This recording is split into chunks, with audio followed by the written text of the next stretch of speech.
pueden haber conjeturas, improvisaciones, ocurrencias.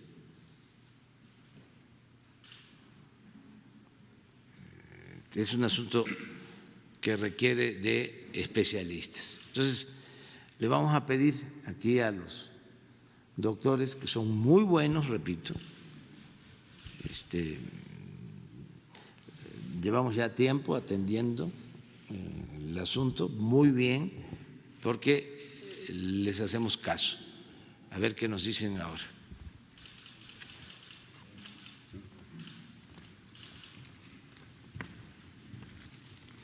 Gracias, señor presidente, por su apoyo y por su respeto a la ciencia y a la técnica. Como nos pidió el presidente ayer y se comprometió en esta conferencia matutina, aquí estamos las personas que representamos la acción que estamos siguiendo bajo el comando del secretario de Salud, el doctor Jorge Alcocer Varela, aquí presente.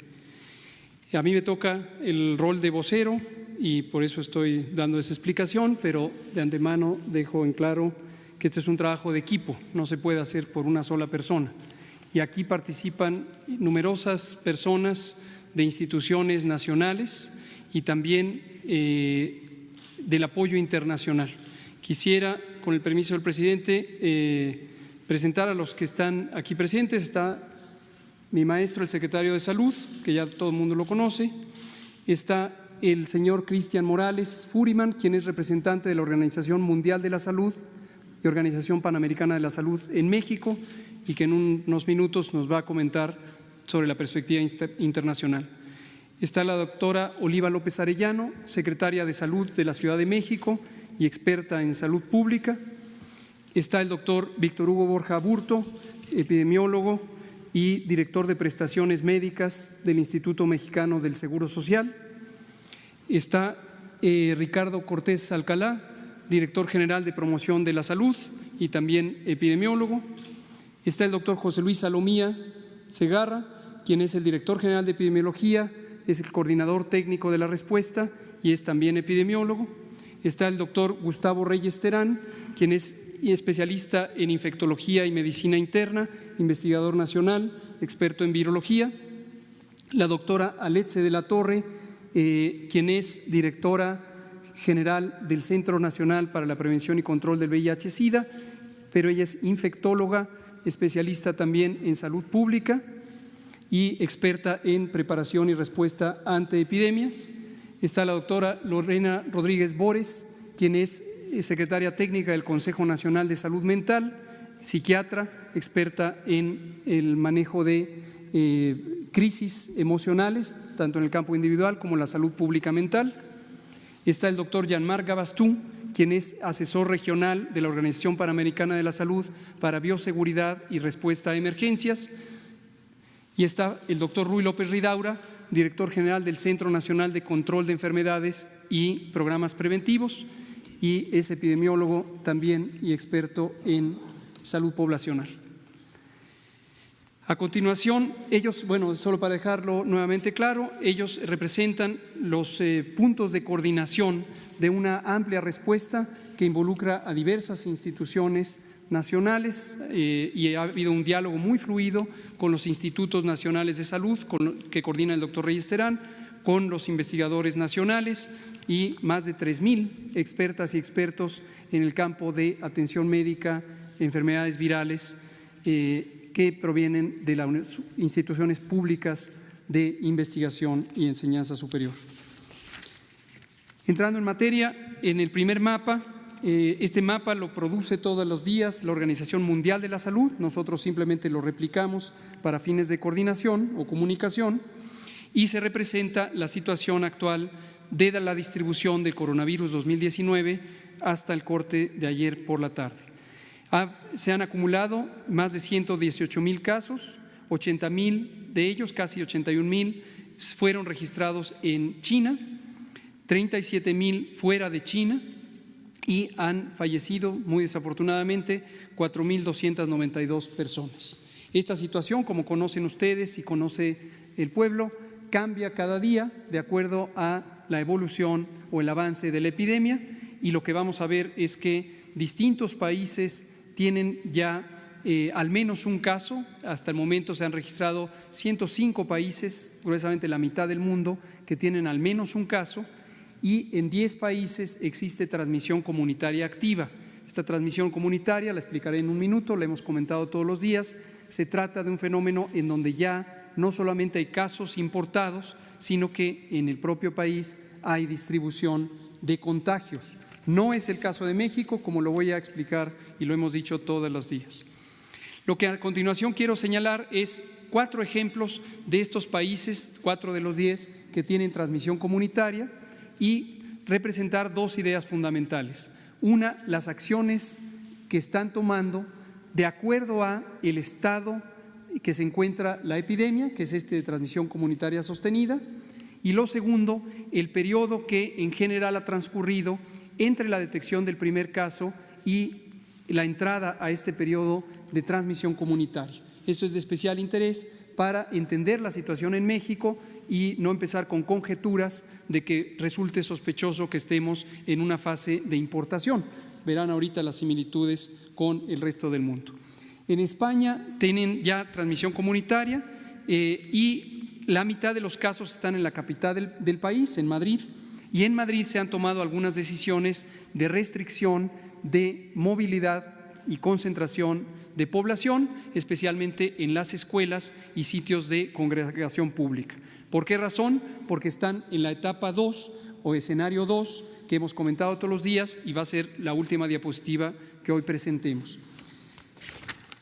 En España, como se ve en la siguiente imagen, esta es una curva epidémica, es la representación del número registrado de casos en esta situación día por día.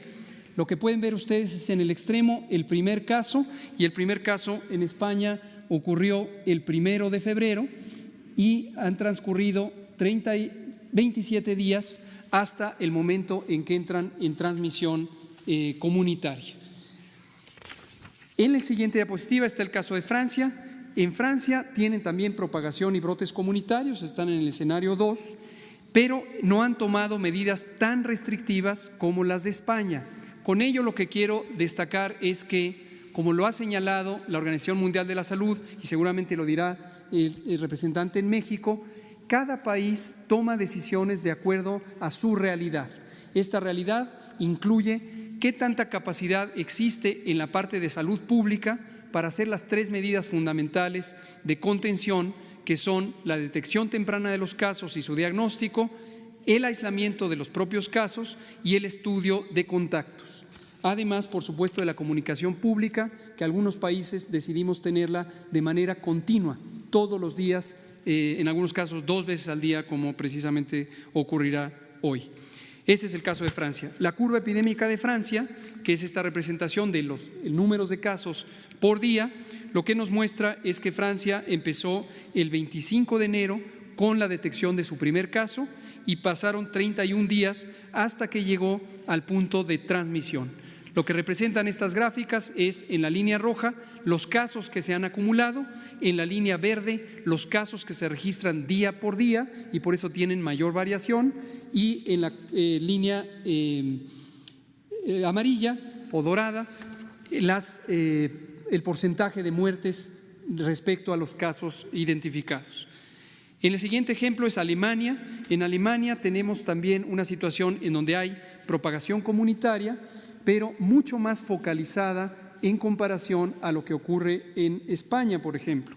Y esta transmisión comunitaria lo que les ha llevado es a medidas de restricción como evitar viajes que no sean esenciales y algunos cambios en la legislación laboral o en las regulaciones laborales que permitan facilitar que no existan concentraciones masivas en la medida en que en los trabajos se puedan optar por opciones a distancia.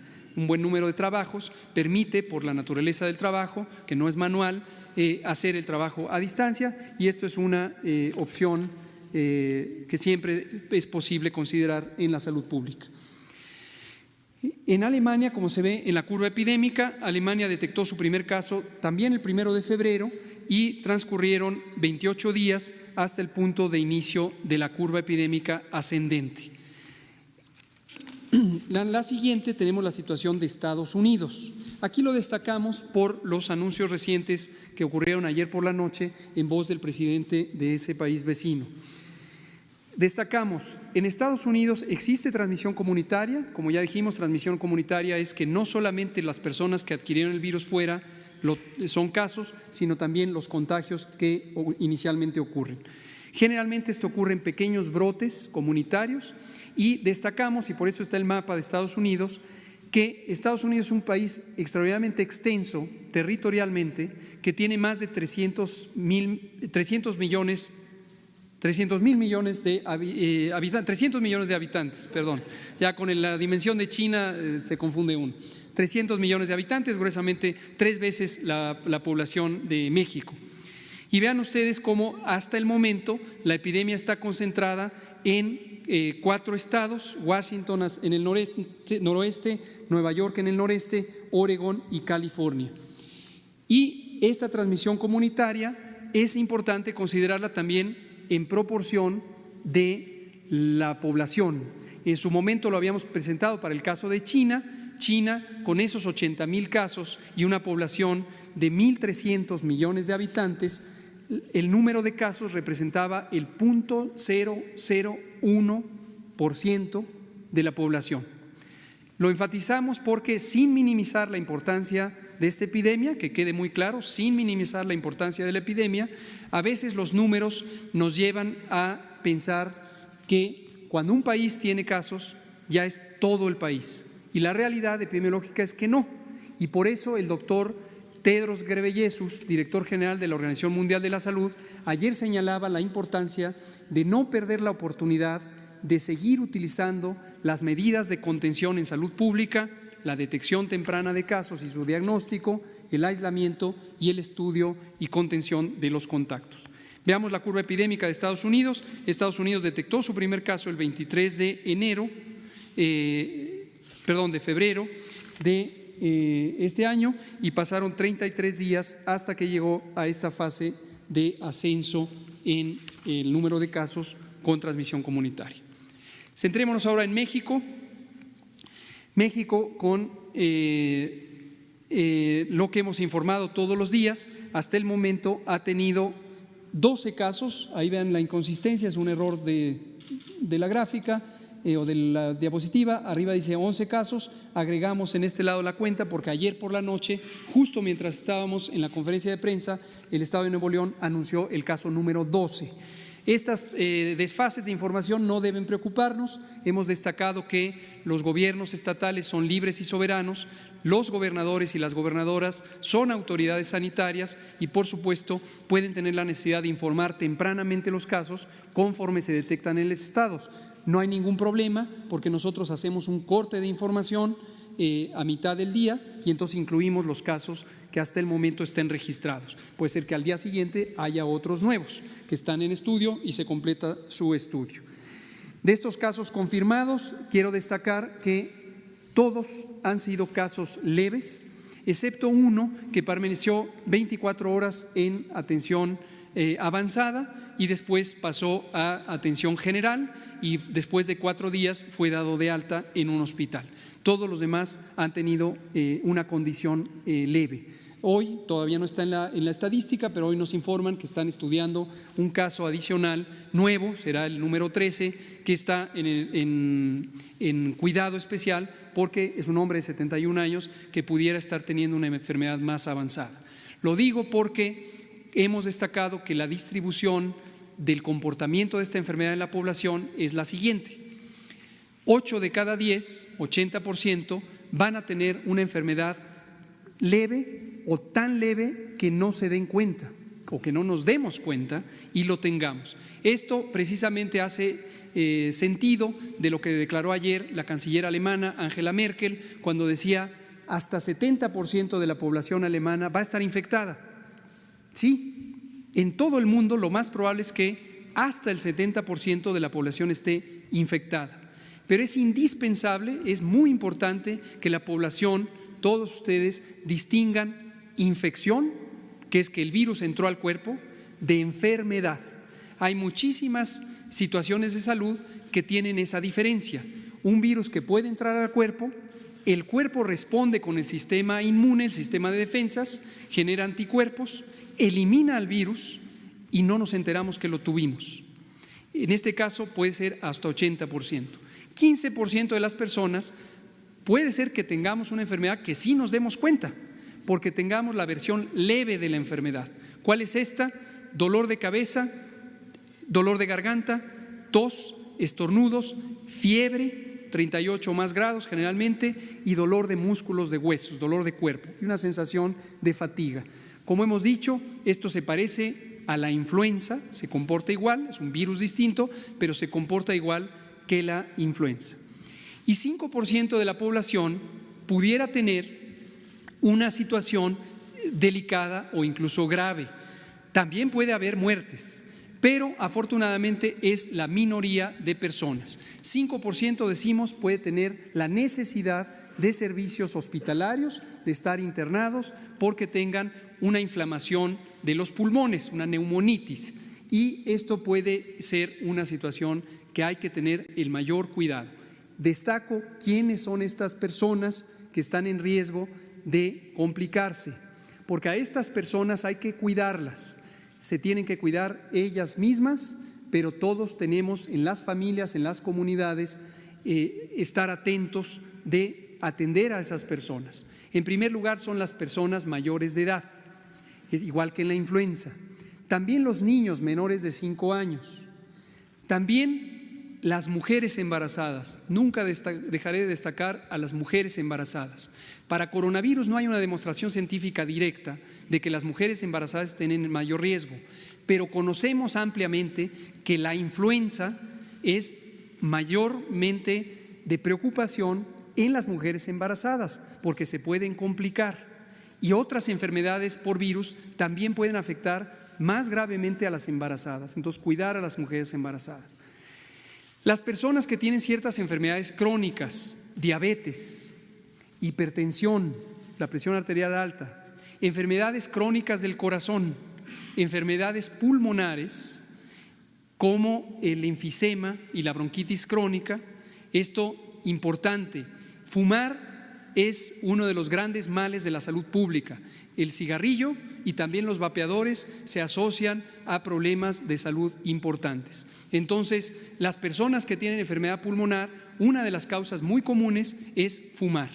Y entonces, las personas que tienen enfermedad pulmonar crónica hay que cuidar porque se pueden complicar. Enseguida voy a decir qué es lo que hay que hacer, por supuesto. Y también, finalmente, pero no menos importante, las personas que tienen deprimido el sistema inmune, que no responde sus defensas, porque tengan cáncer, porque usen quimioterapia para el cáncer, porque tengan enfermedades reumáticas y usan esteroides y otros medicamentos que deprimen el sistema inmune, o que tengan, por ejemplo, infección avanzada o de largo plazo por el virus VIH, el virus de la inmunodeficiencia humana, y que tengan su cuenta de CD4 muy baja. ¿Qué hay que hacer? ¿En qué consiste cuidarlos? Consiste cuidarlos en tener especial atención, y esto es importantísimo porque nos permite además que la atención sea más eficiente. Voy a poner dos situaciones comparativas. Quien no tenga las situaciones que acabo de describir, ya sea por la edad o por el estado de salud o la condición de embarazo, generalmente, ya dijimos, va a tener una enfermedad leve. Y estas personas no es indispensable que asistan a atención médica. ¿Esto por qué es importante? Porque en la medida en que no asistan a atención médica para una enfermedad leve con bajo riesgo de complicarse, ayudan a que no se saturen las unidades de salud, privadas o públicas. Y esto es muy importante para el manejo de una epidemia en momentos donde se requiere cuidar que haya oportunidades de tratamiento para quien sí es indispensable que reciba valoración y atención médica. Entonces, quien es joven sin enfermedades crónicas y no está embarazada, se puede mantener en una observación. Hemos puesto siempre a disposición el número 800-0044-800, Unidad de Inteligencia Epidemiológica, para que se les dé asesoría si existen dudas. En cambio, quien tenga edad avanzada, digamos arbitrariamente mayor de 60 años, menor de 5 años, sea mujer embarazada o tenga las enfermedades crónicas que he mencionado y hemos mencionado siempre, sí necesita tener cuidado porque podría empezar con dificultad respiratoria. La dificultad respiratoria se manifiesta porque empieza a faltar el aire, hay una sensación de que no se está respirando adecuadamente, o puede haber dolor de pecho, o puede haber mucha somnolencia. Entonces, estos son algunos signos de alarma que harían que una persona con estas situaciones deba ser llevada a valoración médica. Pero los adultos mayores, cuanto antes, mejor, para tener un cuidado extremo de esta población. Cierro explicando, como lo pidió el presidente, las intervenciones que hemos planeado y preparado y que estamos ejecutando desde que inició esta epidemia en China. Cuando solo había 44 casos en el mercado de Wuhan, en China, para México eso ya era una señal relevante de salud pública. A partir del 3 de enero empezamos preparativos utilizando las capacidades institucionales de México y la capacidad de convocar a los agentes sociales como los investigadores, investigadoras y demás especialistas. Tenemos, producto de esa preparación, tempranamente durante el mes de enero produjimos 3 documentos técnicos que son indispensables. En orden, como aparecen de izquierda a derecha en la pantalla, el lineamiento de vigilancia epidemiológica y diagnóstico por laboratorio. La Organización Mundial de la Salud nos ha felicitado por ser el primer país que en la región adoptó la técnica diagnóstica, aún con nuestros propios medios o recursos, con nuestro fabuloso Laboratorio Nacional de Referencia, el INDRE. Y el protocolo de vigilancia es precisamente el que incluye las recomendaciones técnicas específicas para la detección de casos, su aislamiento, su confirmación diagnóstica y el seguimiento de los contactos. El segundo documento que está en medio es la guía de manejo médico, de manejo clínico. Este documento es indispensable para que la atención en las unidades de salud, tanto públicas como privadas, se haga con los estándares científicos internacionales basados en evidencia. Cuándo se debe escalar la atención, qué medidas se pueden usar para lograr la recuperación pronta de las personas. Y el último documento es también muy importante porque es la guía o el proceso de prevención de infecciones por el virus, coronavirus nuevo en los distintos espacios. Tanto en los hospitales, ayer nos preguntaban qué medidas de precaución deben usar el personal de salud y hemos destacado por la bioseguridad, no es una situación, el mecanismo de contagio de este virus es por vía respiratoria y por gotas de saliva y entonces no se requieren estos trajes de protección extrema. Aunque esos son muy alarmistas o notorios en los medios de comunicación, no hay ningún fundamento científico para que se deban usar esos trajes en el manejo de las personas. Lo mismo los cubrebocas de alta eficiencia, los N95, esas como conchitas blancas que se ponen de cubrebocas, se usan para personal especializado que está en contacto directo con los pacientes. El resto, tanto del personal de salud como personal en general, no necesita tener ningún cubrebocas, tampoco la población. Hemos enfatizado que el cubrebocas quirúrgico ordinario no es un mecanismo de precaución para quienes quieren protegerse. Sí es un mecanismo que ayuda a la prevención si lo usa la persona enferma. Y hemos recomendado también 3 elementos críticos: lavarse las manos continuamente con agua y jabón o utilizando alcohol gel de 70% o más. Segundo, respetar el estornudo de etiqueta, ya dijimos, el famoso achú en el ángulo del brazo, para evitar que en la mano transmitamos las secreciones respiratorias con el virus. Y tercero, si se está enfermo, quedarse en casa, ayudar a la comunidad, a la familia, a los vecinos, a las colegas del trabajo, a que no se contagien, quedarse en casa, autoconfinarse. En esta preparación, en la siguiente diapositiva, vemos la fase 2. Esa fue la fase 1, crear los documentos. La fase 2 fue un diagnóstico de la situación que guarda el sistema de salud, pensando específicamente en coronavirus. Y aquí es el inventario de ventiladores mecánicos, de camas de hospital, de unidades de terapia intensiva, etcétera, etcétera, etcétera. Ha habido una excelente colaboración de los gobiernos estatales, sus gobernadores, las gobernadoras, sus secretarias y secretarios de salud. Tuvimos reuniones de coordinación con la Conferencia Nacional de Gobernadores, tuvimos el Consejo Nacional de Salud que convocó el doctor Alcocer en la sesión ordinaria, y esto nos ha permitido tener estos diagnósticos. La fase 3 es la fase de prueba, poner a prueba toda la preparación. Como esto lo habíamos planeado nosotros, ya estaba calendarizada y empezó 2 días antes, justo de la detección del primer caso. Y esto incluye ensayos, simulacros, evaluaciones. Destaco las que condujo la Ciudad de México, que aprovechó planes de preparación que tenía para diversas emergencias y las canalizó para realizar los simulacros para calibrar la capacidad de respuesta rápida de esto. En otros estados también se han hecho este tipo de simulacros y hay planes específicos de reconversión hospitalaria y de expansión de la capacidad hospitalaria en prácticamente todos los estados.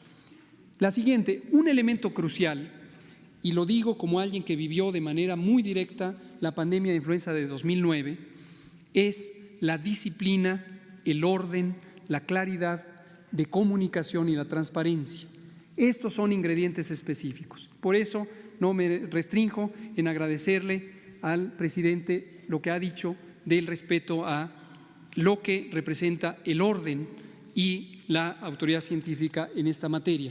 El secretario de Salud, como secretario, es además el presidente del Comité Nacional para la Seguridad en Salud, que es la instancia que coordina al sector salud y coordina a los demás sectores de la administración pública, tanto nacional como estatal y municipal, para esta respuesta. Tenemos los componentes, de manera muy rápida los indico en orden inverso de las manecillas del reloj, empezando por donde dice vigilancia epidemiológica. Fuimos creando el protocolo de vigilancia, luego el protocolo de atención médica que ya señalé, también la promoción de la salud. El director de promoción de la salud ha estado elaborando con su equipo una gran cantidad de materiales.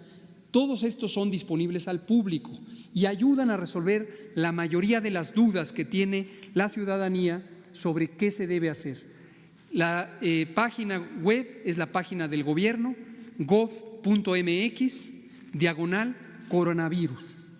Así de fácil, gov.mx/coronavirus. Y ahí aparece toda la información que se ha producido. Hay una parte que es para uso general y hay una parte que es para profesionales.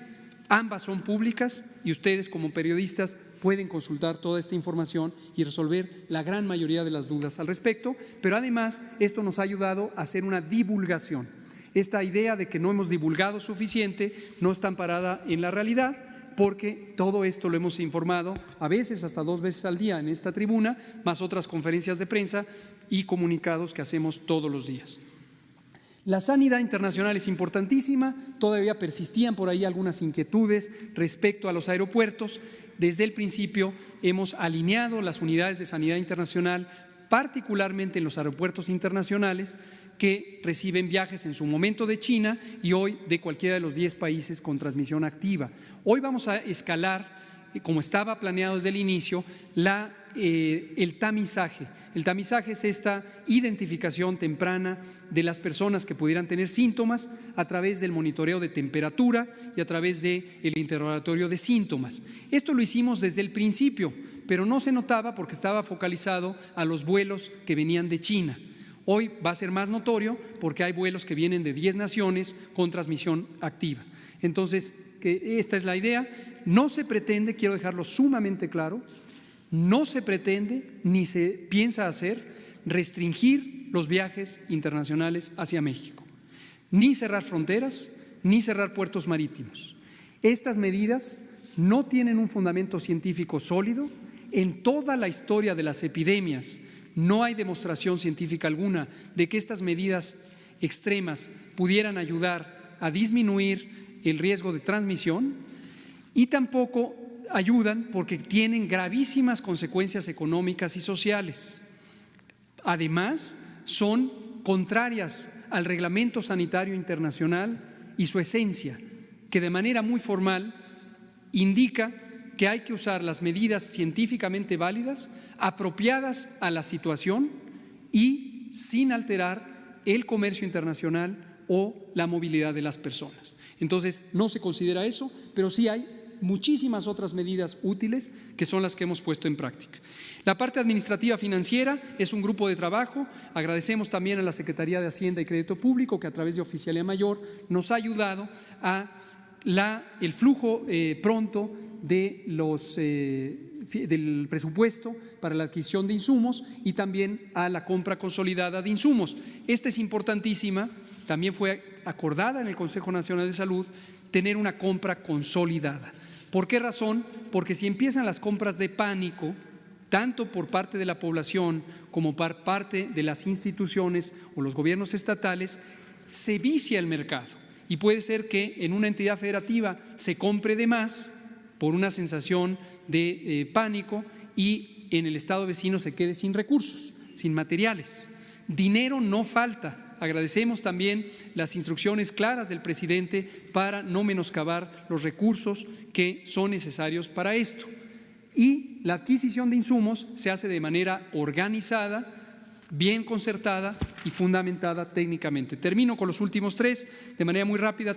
Tenemos los lineamientos para los equipos de respuesta rápida. La doctora Alexia de la Torre y colegas de los Institutos Nacionales de Salud y del Seguro Social nos han integrado esta guía. Estos equipos de respuesta rápida lo que ayudan es en las comunidades, sobre todo las más apartadas, que pudieran tener dificultades de acceso a los servicios, poderlos auxiliar para detectar oportunamente si ocurre un brote y se necesitara llegar a movilizar a las personas. La respuesta institucional es la coordinación, que mencionaré en la siguiente diapositiva. Cierro esta diciendo investigación científica. La investigación es muy importante, no es una curiosidad nada más, sino que la investigación ayuda a responder preguntas específicas que son relevantes para orientar la respuesta de salud pública en México y en el mundo. Mi agradecimiento, además del doctor Gustavo Reyes Terán, que ha coordinado este grupo, a todas las investigadoras e investigadores que lo conforman y a la doctora María Elena Álvarez Builla, directora del Consejo Nacional de Ciencia y Tecnología, que ha estado muy de cerca apoyando toda esta iniciativa. Respecto a coordinación, aquí está el marco de disciplina institucional de acuerdo a las competencias. El Consejo Nacional para la Seguridad en Salud se estableció precisamente para estas circunstancias hace ya varios años.